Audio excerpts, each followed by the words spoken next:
Doctor साहब, सौम इसके अहम अहम मसाइल कौन से हैं?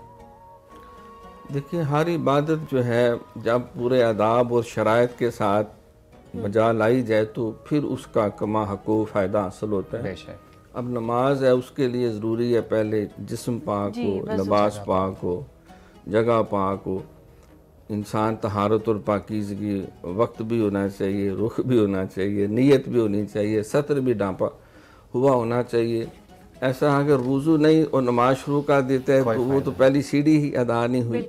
फिर तकबीर तहरीमा है, क़याम है, रुकू है, सजूद है, क़ादा है और नियत करके नमाज से निकलना है। इसी तरह रोज़ा जो है ये एक जामिया तरीन इबादत है, तो इसके मसाइल सीखना और समझना ये बहुत ज़रूरी है कि खाने पीने से बचना। लेकिन इस दौरान ये भी एक चीज़ फुक़हा ने बड़ी वज़ाहत से लिखी है, अगर कोई भूल के खा पी लेता है, उसको पता नहीं चलता मेरा रोज़ा है, तो उससे उसका रोज़ा नहीं टूटेगा, बल्कि हदीस में आता है ये गोया कि अल्लाह ताला की तरफ से एक रोज़ेदार की दावत।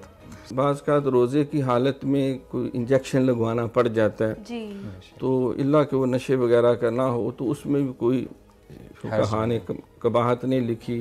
कोई गुस्ल करता है, नहाता धोता है, मिसवाक करता है, कोई सुरमा डालता है, कोई खुशबू वगैरह लगाता है, तो ये सारी सूरतें मौजूद हैं।